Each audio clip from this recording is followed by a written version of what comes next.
पहले इन लोगों ने सालार मूवी को जमकर ट्रोल किया, फिर इन्होंने कल की मूवी को भी जमकर क्रिटिसाइज किया। बर्बाद कर देगा, डायनासोर आ गया।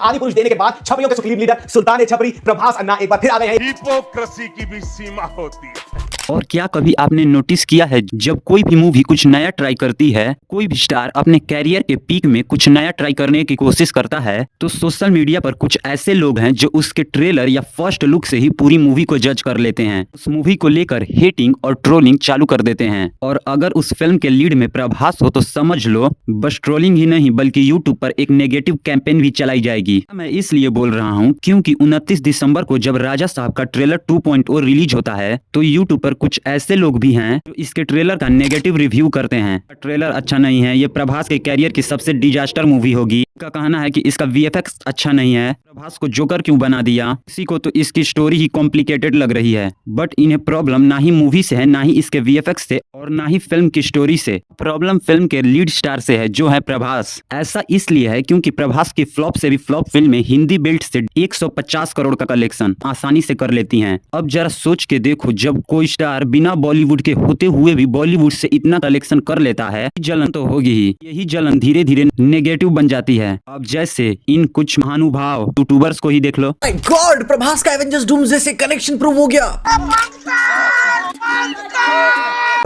अगर आप जाकर गूगल पर सर्च करके देखो कि पिछले 10 सालों में कौन सा स्टार सबसे ज्यादा प्रॉफिटेबल रहा है तो उसमें नंबर 1 पर ही प्रभास का नाम आएगा। अब आते हैं दी राजा साहब पर। हाँ, मैं मानता हूँ कि इस मूवी का पहला टीजर थोड़ा वीक था, एफेक्ट्स और सीजीआई भी काफी लो थे, भी क्लियर नहीं थे। लेकिन ऑडियंस के कहने पर इसके मेकर्स ने थोड़ा टाइम लिया, इस मूवी पर फिर से रिवर्क किया और फिर इसका ट्रेलर 2.0 लाया। काफी हद तक यूनिक, अमेजिंग और इंटरेस्टिंग था। दूसरा ट्रेलर देखने के बाद एक बात तो क्लियर है कि ये प्रभास की पिछली फिल्मों की तरह ही लार्जर देन लाइफ होने वाली है। इसका ट्रेलर 2.0 देखने के बाद हमें एक बात तो समझ में आ गया है कि इस मूवी में संजय दत्त का कैरेक्टर डार्क होने वाला है। वो लोगों की वीकनेस को आइडेंटिफाई करके के अकॉर्डिंग उन पर वार करता है। इसके ट्रेलर में दिखाया जाता है कि संजय दत्त की हवेली एक माया जाल है। लोग तो आते हैं अपनी मर्जी से हैं लेकिन जाते हैं संजय दत्त की मर्जी से हैं। सीधे शब्दों में कहूँ तो राजा साहब का ट्रेलर 2.0 एकदम मैड मसाला इंटरटेनर है। प्रोडक्शन स्केल ग्रैंड है, पैन इंडिया अपील को ध्यान रखकर डिजाइन किया गया है। पर्सनली मुझे लगता है कि लास्ट में प्रभास का जोकर वाला लुक में थॉर वाला हथौड़ा लिए और पीछे कैप्टन अमेरिका की शील्ड,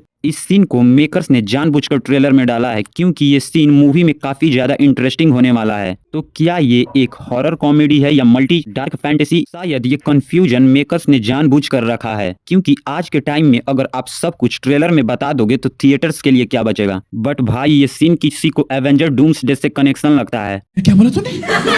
और मजे की बात यह है कि यही फिल्म अगर कोई और स्टार करता तो इनके शब्द बदल जाते हैं। देखो भाई, मुझे लगता है कि आजकल की ऑडियंस बेवकूफ नहीं है, इसीलिए आज वही ऑडियंस उन रिव्यूअर्स के कमेंट सेक्शन में उन्हीं को आईना दिखा रही है। और भाई डर इस बात का नहीं है कि राजा साहब हिट होगी या फ्लॉप। सवाल ये है कि कोई एक्टर अपने कैरियर के पीक पर होते हुए भी अपने फिल्मों के साथ एक्सपेरिमेंट को मौका दे रहा है। और भाई याद रखना, जिस मूवी को सबसे ज्यादा हिट मिलता है वही मूवी कभार गेम भी चेंज कर सकती है। कल के लिए प्रभास की ही कल की मूवी कि जब ये मूवी रिलीज होने वाली थी तो इन्हीं लोगों ने उस मूवी को आदि पुरुष 2.0 बोला था। एक भाई को तो ये मूवी ड्यून से इंस्पायर्ड और मैड मैक्स जैसी लग रही थी। तो ऐसा लगे कि शायद ये ड्यून से इंस्पायर्ड है और कहीं ना कहीं मुझे थोड़ा सा लगा कि मैड मैक्स फ्यूरी रोड। क्या बोलूं मैं इस पे? क्या बोलूं क्या मैं इस पे? मैं कुछ बोल ही नहीं सकता। उस मूवी ने 1100 करोड़ का कलेक्शन करके सबका मुंह बंद कर दिया। भाई फिर से ये सभी लोग दी राजा साहब को लेकर ट्रोलिंग कर रहे हैं। मैंने बोला ना, आजकल की इंडियन ऑडियंस बहुत ज्यादा समझदार है। क्या देखना है और क्या नहीं उनको अच्छी तरह से पता है। प्रभास की पिछली फिल्मों को देखते हुए ट्रेड एनालिस्ट का कहना है कि ये मूवी 150 करोड़ प्लस का ओपनिंग ले सकती है। वैसे आपको इस मूवी का ट्रेलर 2.0 कैसा लगा कमेंट करके जरूर बताना।